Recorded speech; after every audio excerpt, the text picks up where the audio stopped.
आगामी कार्यक्रम प्रायोजित किया है जॉयस मायर मिनिस्ट्रीज के मित्रों और सहयोगियों ने।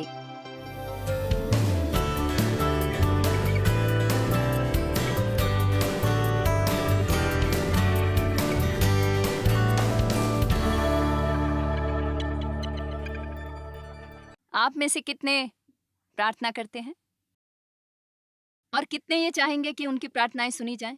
ठीक है, मैं आपसे थोड़ी इस पर बात करने वाली हूं कि हम कैसे वे शब्द कहते हैं जब हम प्रार्थना नहीं कर रहे होते। आप जानते हैं मैं क्या कह रही हूं। वे शब्द जो हम कहते हैं कैसे प्रभाव डालते हैं हमारी प्रार्थनाओं पर। मैं पिछले कुछ सालों से एक बात कहती रहती हूं कि प्रार्थना करो और कहो। अपने बच्चे के उद्धार के लिए प्रार्थना मत करो और बाद में सिस्टर सूजी के साथ लंच पर जाओ और फिर कहो कि मुझे डर लगता है कि कहीं उसे ड्रग्स की लत ना लग जाए। प्रार्थना करो और कहो, प्रार्थना करो और कहो। देखते हैं यशाया 58 वचन 9।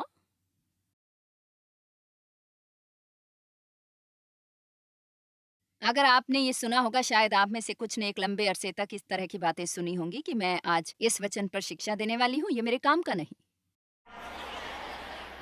पर आपको अवश्य इसकी जरूरत है और मुझे भी।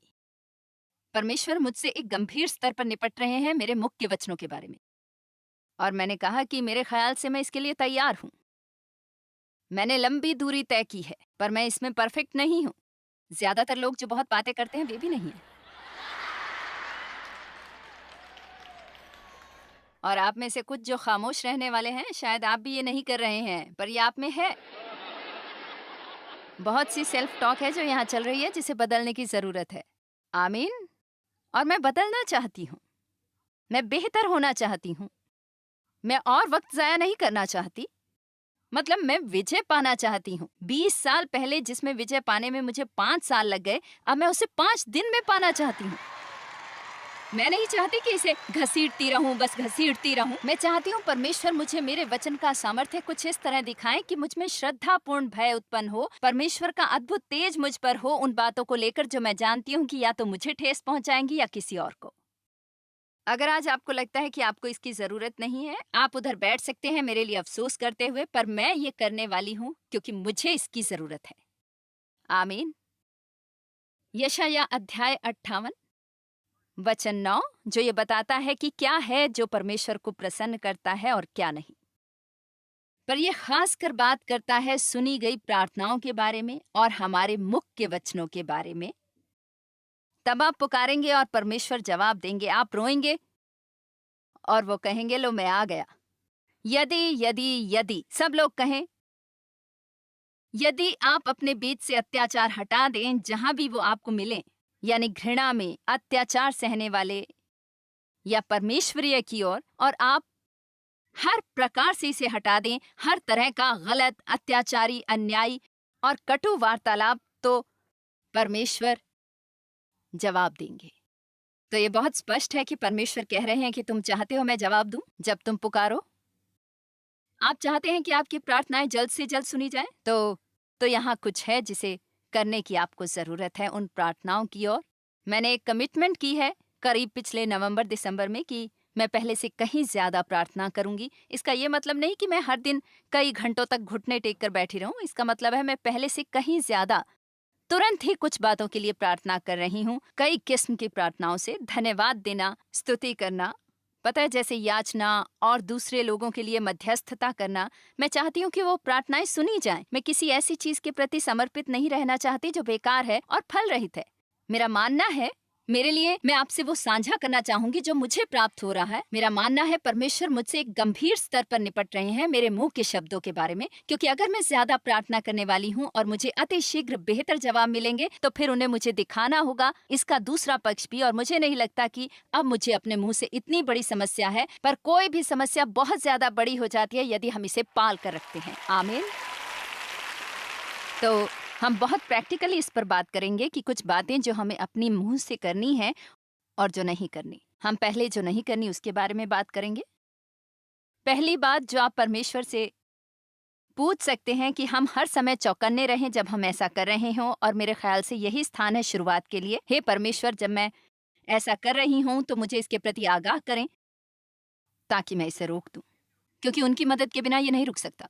पर यकीनन यदि वो हमें आगाह करते हैं और हम पर अनुग्रह करते हैं, हम उनकी इच्छा अनुसार इतना तो करेंगे कि इसे बंद कर दें। सबसे पहले बड़बड़ाना, शिकायत करना, दोष ढूंढना और कंप्लेंट करना।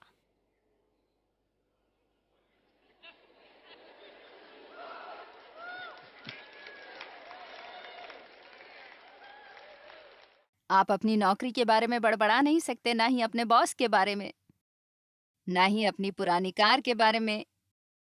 आपका क्रैकर बॉक्स हाउस था, जो कुछ भी आपको पसंद नहीं पता है, वो पति जिसके लिए आप परमेश्वर पर विश्वास करते रहे हैं, वो बच्चे जिनके लिए आपने प्रार्थना की, वे इजरायली, और मैं, मेरे ख्याल से, मुझे नहीं लगता उनके बारे में बात करना बंद करूंगी। वो 40 साल तक निर्जन प्रदेश में भटकते रहे बजाय 11 दिन की यात्रा करने के, क्योंकि उन्होंने कभी बड़बड़ाना बंद नहीं किया, जबकि उन्हें धन्यवाद करना चाहिए था। उन्हें रिहर्स करना चाहिए था और परमेश्वर की प्रतिज्ञाओं की भविष्यवाणी करनी चाहिए थी। उन्होंने शिकायतें की, बड़बड़ाए। वो मूसा के बारे में बड़बड़ाए, यहोवा के बारे में बड़बड़ाए, उस चमत्कारी मन्ना के बारे में बड़बड़ाए जो आकाश से उन पर बरसाया जाता था। मुझे यकीन है वे बादल और अग्नि स्तंभ के बारे में भी बड़बड़ाए होंगे। उन्होंने तकरीबन हर बात की शिकायत की। हम 3 शास्त्र वचनों पर नजर डालने वाले हैं ताकि आप सच जान सकें। निर्गमन 15 से 24। क्या आप में से भी कोई कभी बड़बड़ाया है? मैं आपको बता दूं, औरतें बहुत माहिर होती हैं बड़बड़ाने में। आप जानते हैं, मैं आदमियों को भी अलग नहीं करने वाली। आप अपनी दबी सांसों में ये कह रहे हैं। मैं इस समय सोच रही हूँ इसके बारे में, जब बहुत साल पहले परमेश्वर मुझसे निपट रहे थे इतनी दृढ़ता से कि मैं एक विनम्र पत्नी बन सकूं। और मेरे लिए ये कठिन था, क्योंकि बचपन में मेरा शोषण हुआ था और मैंने स्वयं से बहुत से वादे किए थे। कोई भी आदमी अब मुझे ये नहीं बताएगा कि मुझे क्या करना है। और इसलिए आप उस तरह की कस्में खाते हैं अपने आप से एक बहुत लंबे समय तक। फिर आपको थोड़ी मुश्किल होती है किसी भी चीज के आगे थोड़ा विनम्र होने में, जब तक कि आपको इस पर कोई प्रकाश हासिल ना हो। मुझे याद है डेव मुझसे किसी बात पर सहमत नहीं होते, वो कुछ और करना चाहते थे बजाय उसके जो मैं कर रही होती। मैं कहती ओके, फिर मैं चली जाती। हाँ हाँ, मुझे पता है, ये तुम ही हो, तुम हमेशा अपनी ही मर्जी चलाते हो। अब मुझे पता है आप में से कोई ऐसा नहीं करता, मैं बस आपको बता रही हूँ कि मैं कैसी थी। पता है, जब आपका बॉस आपसे कुछ कहता है, आप अपने चेहरे पर मुस्कान लाते हुए बड़बड़ाते हैं, ये कमीना बस यही करता रहेगा। या इससे भी बदतर, आप बड़बड़ाने से आते हैं लंच टेबल पर और उतर आते हैं चुगली करने पर। चलिए इसे ऊंचे स्तर पर ले चलें। मैं हर मिनट और नाराज होती जा रही हूँ। मुझे आज का ये संदेश पसंद है। मैं आपके बारे में नहीं जानती।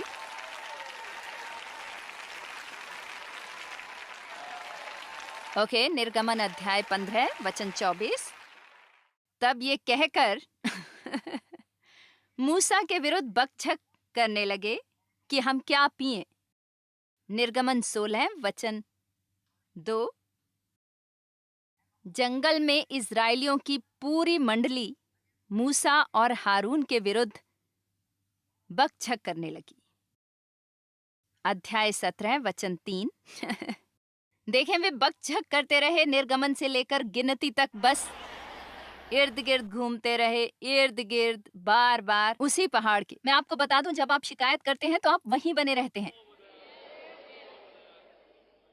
असल में मैंने इसकी परिभाषा एक डिक्शनरी में देखी। काश मैंने डिक्शनरी का नाम लिख लिया होता ताकि मैं आपको बता सकती कि मैं सही हूँ। मुझे याद नहीं ये कहाँ थी, लेकिन शिकायत करना यानी वहीं रुक जाना रात भर के लिए। तो मैं कहूंगी शिकायत करना और वहीं रहना, स्तुति करो और ऊपर उठो। आमीन।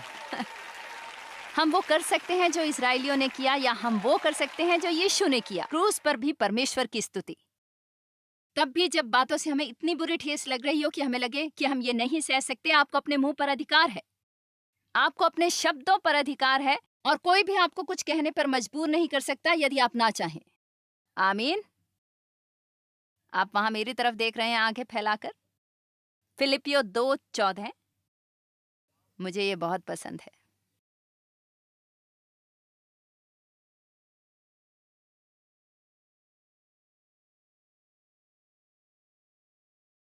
ये काफी फनी है। कई बार मैं बस आपको बताऊंगी। फिलिपियो पर 2:14 खोलिए और उसे पढ़िए खामोशी से। मुझे ज्यादा देर तक इंतजार नहीं करना पड़ेगा। सब काम कीजिए। सब काम। ओ मेरे खुदाया। घर की सफाई करते वक्त कोई शिकायत नहीं, ट्रैफिक में चलते वक्त कोई शिकायत नहीं, महंगे दामों के बारे में कोई शिकायत नहीं, यहाँ तक कि सरकार के बारे में भी कोई शिकायत नहीं।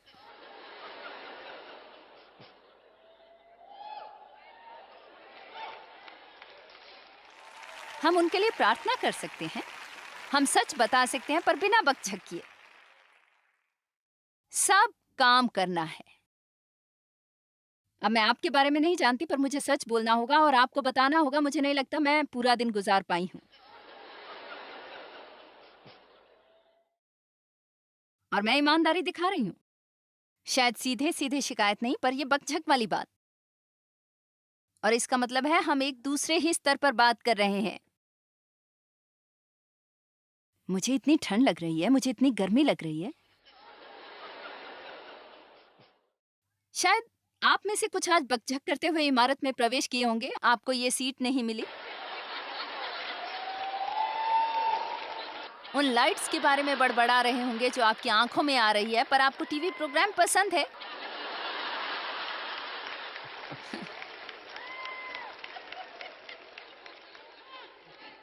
पता है क्या, हमें आराम की आदत लग चुकी है। हमारे समाज में हमें आराम की लत लग चुकी है पूरी तरह से। मेरा मतलब, मैं भारत जाती हूँ जहां लोग दिन दिन भर चलते हैं। ये मैं बढ़ा चढ़ा कर नहीं कह रही, पूरा दिन कॉन्फ्रेंस में आने के लिए वो बाहर खुले मैदानों में बैठे रहते हैं। न सिर्फ बैठे रहते हैं, मुझे पता नहीं वो ये कैसे करते हैं, पर वे वहां कई कई दिन तक बैठते हैं और बाथरूम तक नहीं जाते।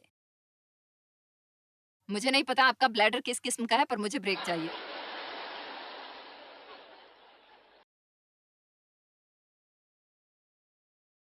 हमारे पास इतना कुछ है, पर अफसोस हम बस बकझक ही करते रहते हैं उस भाग के लिए जो हमारे पास नहीं है।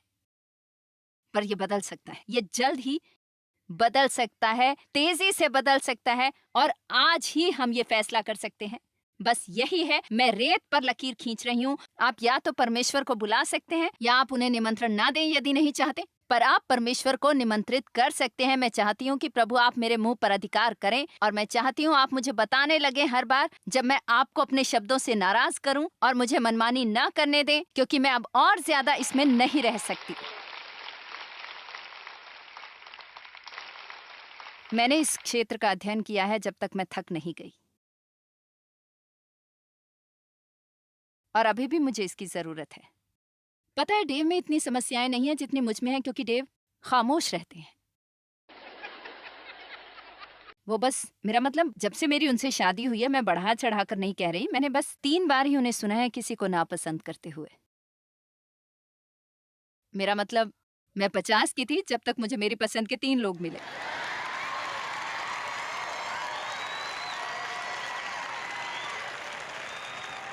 आप जानते हैं, विपरीत आकर्षित करते हैं। पर आप में से कितने ये जानकर खुश होंगे कि मुझे एक लंबी दूरी तय करनी पड़ी। आप भी कर सकते हैं। उम्मीद है आप खुश हैं कि आपके पास एक परफेक्ट बाइबल टीचर नहीं है, क्योंकि मैं परफेक्ट नहीं। फिलिपियो 2:14, सब काम बिना कुड़कुड़ाए और बिना विवाद के किया करो। इसने मुझे सिखाया कि परमेश्वर के विरुद्ध शिकायत ना करो। एक तरफ तो हम कहते हैं कि प्रभु हमारा विश्वास है, आपने सब पर नियंत्रण रखा है, पर यकीनन मुझे ये पसंद नहीं।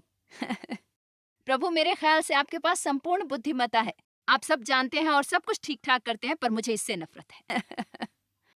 तो हम अपने मुंह के दोनों ओर की बात कर रहे हैं। यदि आप सचमुच सोचते हैं कि परमेश्वर नियंत्रण करते हैं और ये कि उनके पास हमारे जीवन के लिए अच्छी योजना है, और सचमुच विश्वास करते हैं कि सभी बातें परमेश्वर द्वारा कारगर हैं, उनके लिए जो परमेश्वर से प्रेम करते हैं, कितने तारीफ कर सकते हैं चर्च में?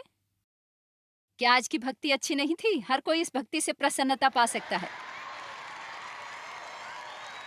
आप जानते हैं ये प्रचार मदद कर रहा है और आपको वो पसंद भी आ रहा है, पर बताऊं आपको घर जाना होगा। बैंड आपके साथ नहीं जाएगा। मैं आपके साथ नहीं जा रही, अपने घर जा रही हूँ। शुक्र है मैं अगले प्रोग्राम के लिए फिर से टीवी पर होंगी। आपको एक और छोटी सी निरंतरता अगर आपको चाहिए तो। आप में से कितने मेरी बात समझ रहे हैं? मतलब जब हम परिस्थितियों से रूबरू होते हैं तभी इसे कारगर होना चाहिए। इसे यीशु के लिए कारगर होना पड़ा गतसमनी बाग में जब सब चेले सो गए। ये यीशु के लिए कारगर हुआ जब उनकी परीक्षा और परख हो रही थी शत्रु द्वारा 40 दिन तक निर्जन प्रदेश में। वहां ही इसे कारगर होना चाहिए था। शैतान ने उनसे कहा और यीशु ने शैतान से कहा। उन्होंने पलटकर उसे जवाब दिया। आपको ये सीखने की जरूरत है शैतान को पलटकर जवाब कैसे देना है। मैं अवसाद में पड़ जाती हूँ, शैतान कहता है, और मैं अवसाद में चली जाती हूँ। शैतान कहता है कि मेरे बच्चे मुसीबत में पड़ने वाले हैं। हमें सीखना होगा कि हमें किसका माउथपीस बनना है। क्या हम परमेश्वर के माउथपीस होंगे या हम शत्रु के माउथपीस होंगे? तो हम इस सब से छुटकारा पाएंगे। बड़बड़ाना, शिकायत करना, दोष ढूंढना और कंप्लेन करना। अगली बात जो करना अच्छा होगा वो है चुगली बंद करना, फैसला देना, आलोचना करना और लोगों के राज बताना। वाओ। हमें सीखना होगा कि कैसे लोगों की खराबियां ढांपनी हैं बजाय उन्हें उजागर करने के। आपको विश्वास नहीं होगा कि उसने क्या किया, विश्वास नहीं होगा उस दिन मैंने किसको देखा फलां फलां काम करते हुए फलां फलां व्यक्ति के साथ। हमें इस तरह की बातों में क्यों इतना मजा आता है?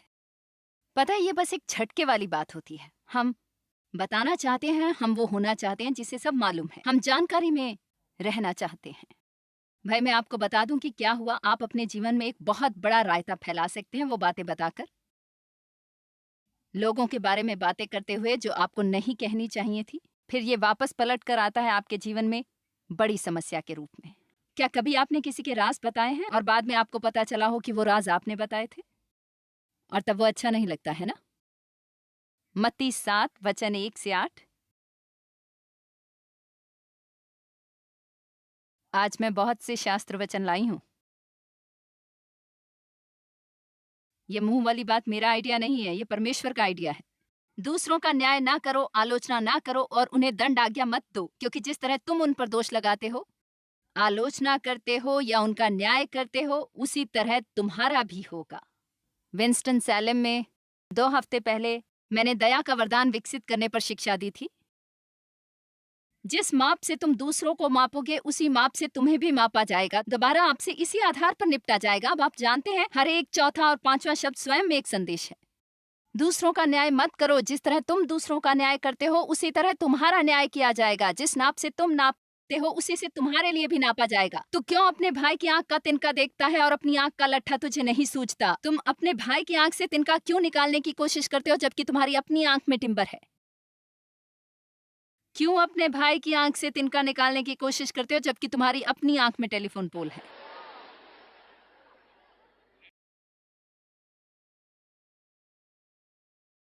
यीशु ने कहा, तुम में से जो पाप रहित है वही पहला पत्थर फेंके।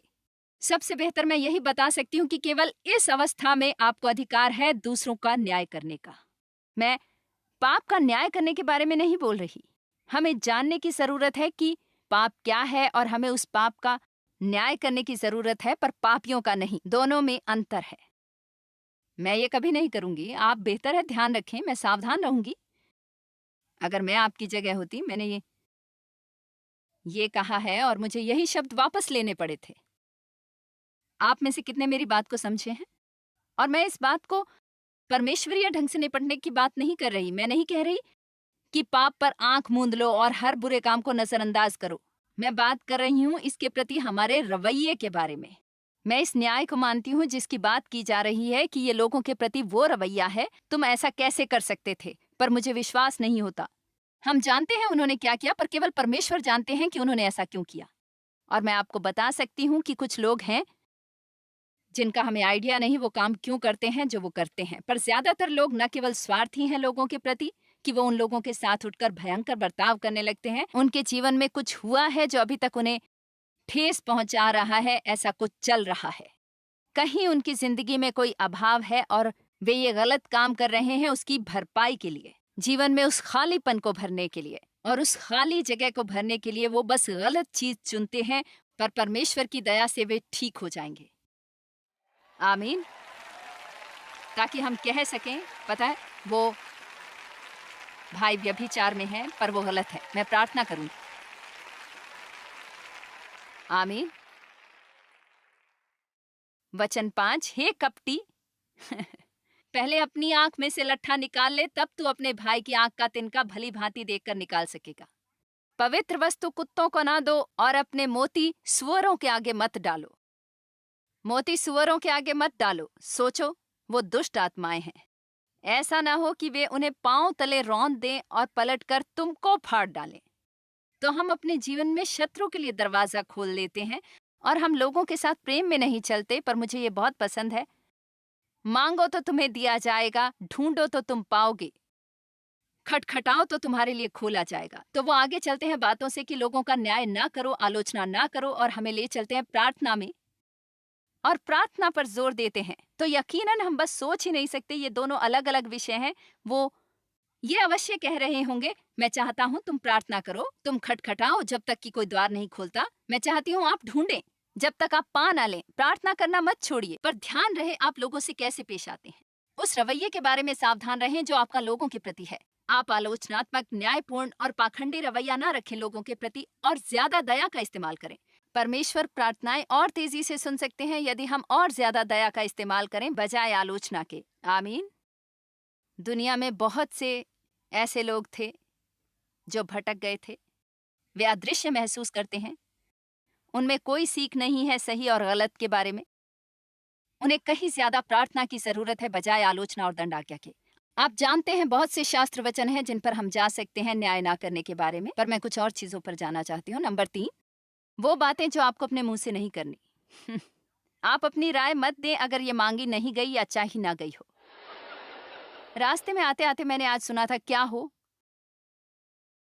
अगर मैं आपको ऐसा वचन दूं जो कहता हूं अपने काम से काम रखो। आप ये सुनना चाहेंगे? ठीक है, मैं समझ गई। 1 थिस्सलुनीकियों 4:9। किंतु भाईचारे की प्रीति के विषय में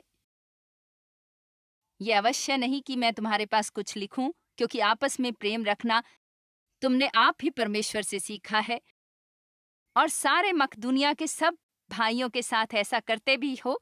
पर भाइयों, हम तुम्हें समझाते हैं कि और भी बढ़ते जाओ, और जैसी हमने तुम्हें आज्ञा दी वैसे ही चुपचाप रहने और अपना अपना काम काज करने और अपने अपने हाथों से कमाने का प्रयत्न करो, जैसी हमने तुम्हें आज्ञा दी, जिसका मतलब है शांतिपूर्ण और खामोशी से रहने का प्रयत्न करो। अपने काम से काम रखो और अपने हाथों से काम करो। तो ये कहना हुआ कि कुछ अच्छा काम करते हुए व्यस्त रहो, अपने काम से काम रखो और अपने होंठ सीलो। आमीन। आप जानते हैं, हम में से ज्यादातर लोग बातें ज्यादा करते हैं बजाय कुछ और करने के। पर शायद आप नहीं जानते मन में रखने का महत्व, और ये कि वचन कितने महत्वपूर्ण हैं। पता है, हम शब्द बोल सकते हैं बकझक के, शिकायतों के, कंप्लेन के, और अपने आसपास के लोगों को बुरा महसूस करा सकते हैं और शैतान के लिए दरवाजा खोल सकते हैं, या हम अपना मुंह खोल सकते हैं धन्यवाद के लिए और धन्यवादी होने के लिए। बहुत सी चीजें हैं, और ये हमारे जीवन में परमेश्वर के सामर्थ्य को दिखाता है। आप किसी बात के लिए अपना मुंह इस्तेमाल करने वाले हैं तो ये ऐसा कुछ हो जो आपको लाभ पहुंचाए और बाकी लोगों को भी। हम अक्सर आपसे बात करते हैं जॉयस मायर मिनिस्ट्री का पार्टनर बनने के बारे में, और आप जानते हैं जब हम ऐसा करते हैं, हो सकता है आप शुरुआत में सोचें ये बस मैं ही होऊंगा जो आपके लिए कुछ कर रहा है, पर असल में पार्टनरशिप एक 2 वे स्ट्रीट है। हम मिलकर काम करते हैं, हम आपके लिए कुछ करते हैं, कुछ आप करते हैं। तो मैं न्यूयॉर्क से इस महिला जिसका नाम है की, इसका ये नोट पढ़ती हूँ। ये इन्होंने खासकर धन्यवाद के बारे में लिखा है। जब मैं पैम्पलेट के बारे में सोचती हूँ पार्टनर पावर और पार्टनरशिप के लाभ, जिसने मुझे बाध्य किया है पार्टनरशिप के बहुत से फायदे प्रस्तुत करने के लिए। मेरे मन में कोई शक नहीं कि मेरे जीवन की सब आशीषें और मेरे जीवन पर उनका हाथ सबसे बदतर समय में भी आपके प्रेम और प्रार्थना और पार्टनरशिप के कारण है। आप जानते हैं कि हम नियमित रूप से अपने पार्टनर्स के लिए प्रार्थना करते हैं। मैंने अपने पार्टनर्स के लिए आज सुबह भी प्रार्थना की। मैं अपने पर्सनल प्रेयर टाइम में हर सुबह प्रार्थना करती हूँ। मैं बस आपको बताना चाहती हूँ कि जब आप हमारे साथ पार्टनर बनते हैं, हम आपको आपके जीवन पर ये प्रेयर कवर देते हैं, क्योंकि ये शायद सबसे बेशकीमती चीज है जो कोई आपको दे सकता है।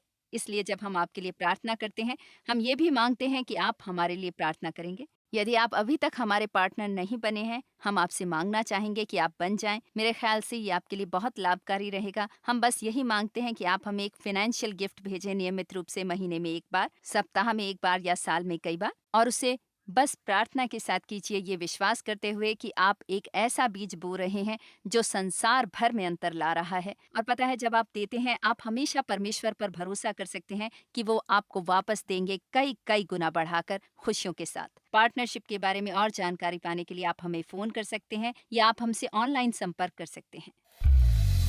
जॉयस मायर मिनिस्ट्रीज में आप हमारे लिए बहुत ही कीमती हैं, जितना कि आप जानते हैं। हम आपकी सराहना करते हैं और इस सेविकाई को दुनिया भर में संभव बनाने के लिए हम अपने दोस्तों और सहभागियों को धन्यवाद देते हैं। हम साथ मिलकर भूखों को खाना खिलाते हैं, गरीबों को कपड़े देते हैं और कई देशों में सुसमाचार बांटते हैं। अपना प्रार्थना निवेदन भेजने के लिए कृपया आज ही संपर्क कीजिए। हमारे स्रोतों के बारे में और भी जानिए।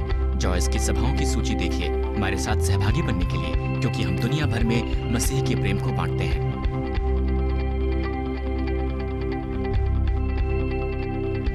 इसका खर्च उठाया है जॉयस मायर मिनिस्ट्रीज के मित्रों और सहयोगियों ने।